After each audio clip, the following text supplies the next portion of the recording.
Puerto Rico. Hello, world. Such an amazing platform. I traveled thousands of miles across the pond, through the Atlantic, to come and stand here in front of you and share my understanding of what it means to facilitate the learning journey to accountability. So now I'm going to talk to you about the different phases of accountability, a very elusive term. I'm part of a youth movement and an organization that can trace its origins back to 19th century London. And this is a map, a poverty map of 19th century London. Focus on the dark shades. They represent areas of acute poverty. And there's another map. That's 21st century London. The red areas represent what we call high deprivation nowadays. The blue dots show the locations of our youth clubs. You can probably notice that things have not changed a lot. Poverty has this tendency to stay put. And consider this. If you compare the chances of a young boy who is born into working class, to move into middle class, comparing that from 1900 to now, and they're exactly the same. A child who is born into middle class is 15 times more likely to remain in that class comparing to another child who is born into working class.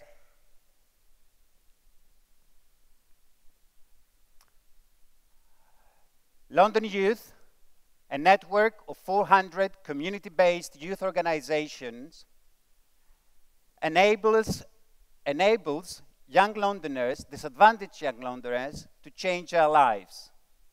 And we do that by supporting and challenging them to become the best they can be, by exploring new ideas and getting everyone involved. But what is the learning journey to accountability for a network of community-based youth organizations with such a long history? What do you have to do to ensure that you are staying on course? And we are learning that this is a very complex and laborious journey, where young people, practitioners, and government officials come together and they collide in new and unexpected ways. And as a result of these collisions, the knowledge we've got about the world is richer. Communities grow stronger. You know, when you are we are also learning that the destination is not that important. What matters is the journey.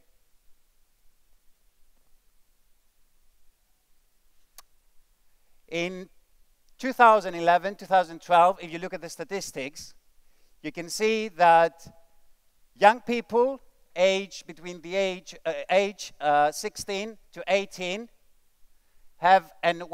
who are out of education and training, over the long term, they're 3 times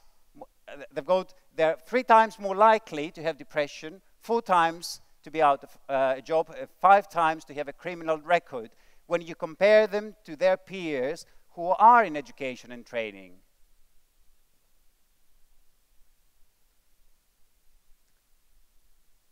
And that year was really a crucial year for the UK.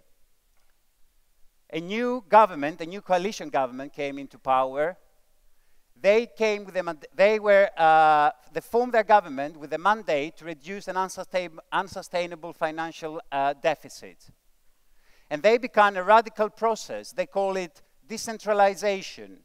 They wanted to leave office with less power than they started with.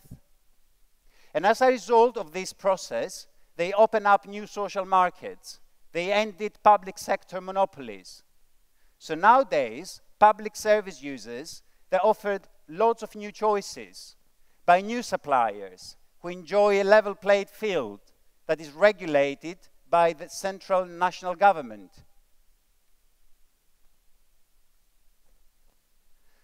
As a result of this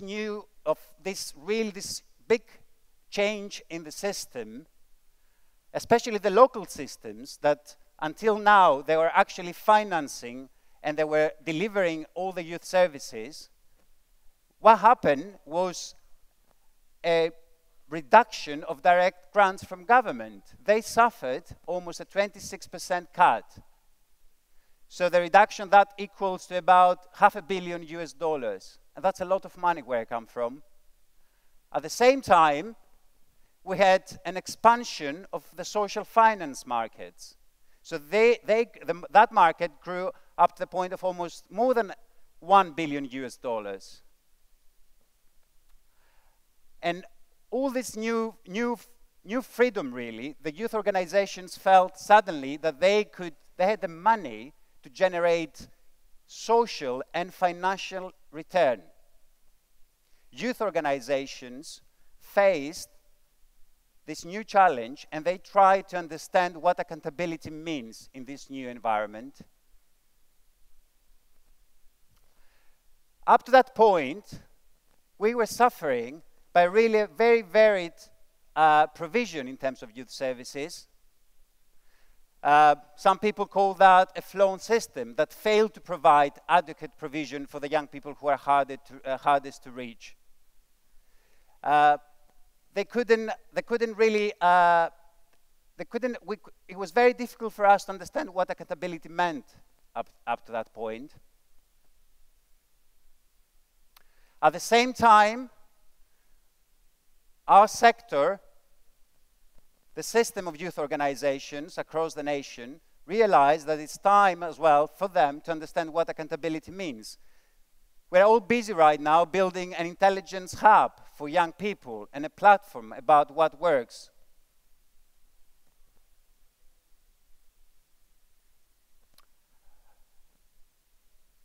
Practitioners face the same challenge as well. Last spring, I was in a regional conference in the UK, and I spoke about the experiences of my organization introduce evidence-based practices. Half of the audience, after listening intensely to what I was saying, nodded back to me in agreement, and the rest of them complained about the complexity of the new tools. They thought they were unnecessary. Practitioners are, when practitioners are challenging themselves physically, and the young people they work with, they're fearless.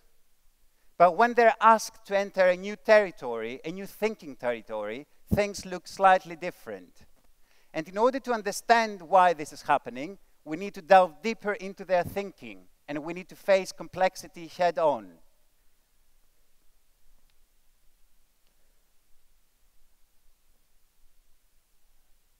Social scientists, social psychologists, and statisticians speak of our lives as low-validity environments. Our lives, young people's lives, are unpredictable and uncertain. So, for example, when you are designing a youth program that is trying to achieve educational attainment or employability, what you are doing essentially is you are predicting over the long term a series of big social policy outcomes. And pay attention, please, to the word predicting is very important. What are the chances of my intervention to improve the employability and the educational attainment of young people? Or the quality and the length of a program, how does it affect all these big social policy outcomes? And it takes time.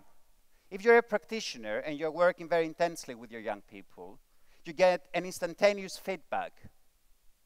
You're trying to predict what is going to happen with the young people, but these predictions are very much based on a short-term time, a short-term period.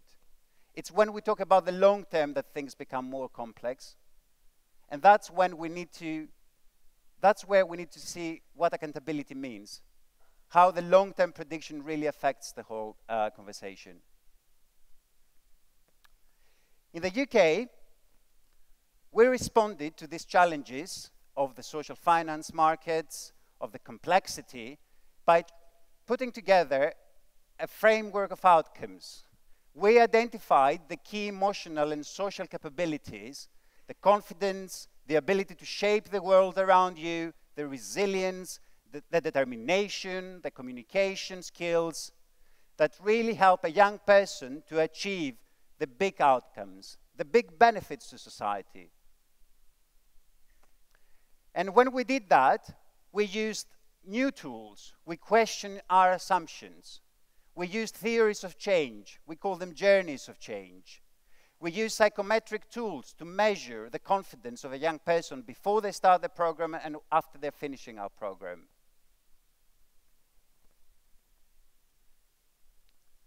But a proportion of practitioners reacted to this new conversation, to these new challenges, with disbelief.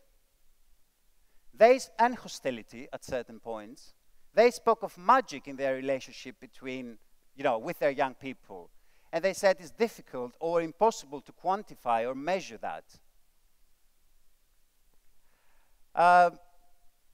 So we need to understand really what it means for a practitioner, why they're saying, why they think this is happening. And it's not easy for them, It's very difficult. Even the most reliable statistical formulas sometimes predict only modestly well what is going to happen. So we need to understand. We need to understand how we can combine the unique experience, the expertise of a practitioner, with the prediction of the long term, the prediction of the big social policy outcomes. This visual comes from the world of formal education in the UK. Based on robust evidence, the visual shows the impact of a series of interventions in relation to cost. For example, you can see that effective feedback by your teacher has a high impact on your educational attainment, and it's relatively cheaper comparing to reducing class sizes, for example. We hope that the youth practice, the youth sector, will look like this in a few years' time.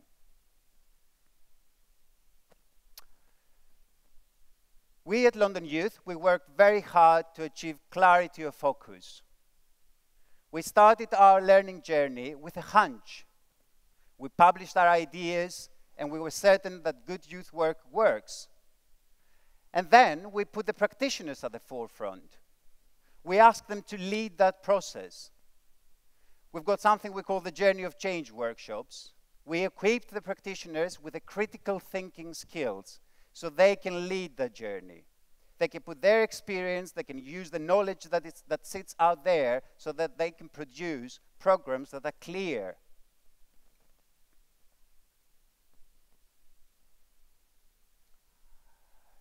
What you're seeing here is a group of young people and professionals who are strengthening their relationship just before they embark on that learning journey.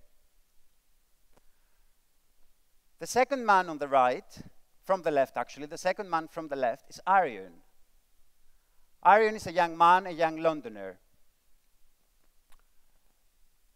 Aryan was shot 2 days before he attended the workshop, the Journey of Change workshop.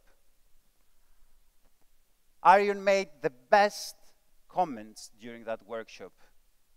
He helped us question our assumptions and sharpen our plans, if you like.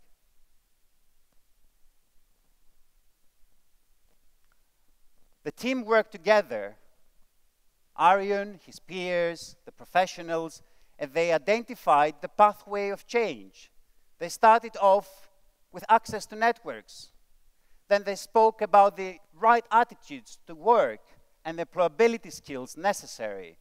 And then, of course, the most important building block, the emotional and social capabilities, the confidence, the resilience, the ability to build up positive relationships. I'm really inspired by this young man's heightened sense of accountability.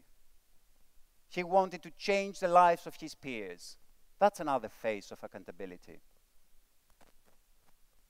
And that's the long-term goal of this project.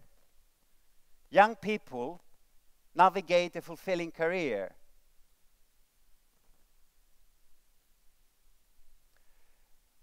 Well, politicians and professionals very often talk about social mobility. And they normally talk about the easy version of social mobility, where everyone rises to the top and nobody falls down. They speak about an injustice, that if you educate young people, then the economy will grow and then we will achieve social mobility. But there's another version of social mobility, a meritocratic zero-sum version, where my rise means your fall, where my children are fighting against your children and competing for the jobs that are out there. And think this, a child that belongs to a middle class, even if he or she fails academically, that child still has the attributes, the family resources, the access to networks, and that child can still remain in that social class. A child that is born into working class does not enjoy all these privileges, does not have all these strengths and attributes. So it's our mission, if you like, our task to ensure that disadvantaged young people have the same strengths and the same attributes as their privileged peers. This is another group of young people, and they are part of a program we call it Volunteer It Yourself. They work very hard, supported by cross-sector partnerships, to fix up their local youth club and improve a community asset.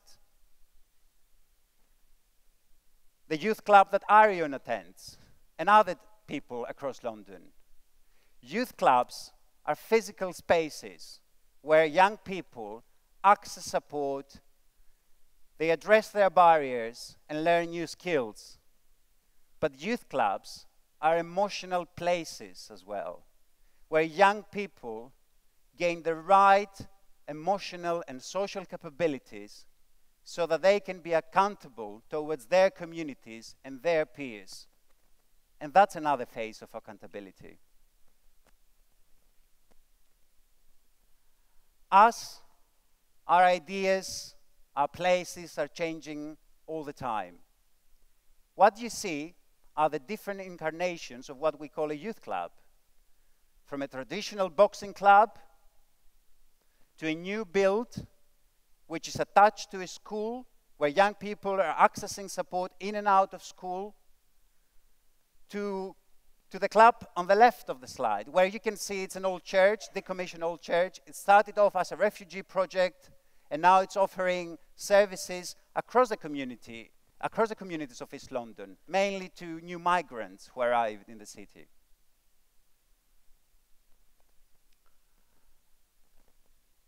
I want you to go back to your communities. I want you to go back to your organizations and apply the new learning. Don't be afraid to say that I don't know, but I will do my best to find out. There is always an alternative way of doing things. Thank you.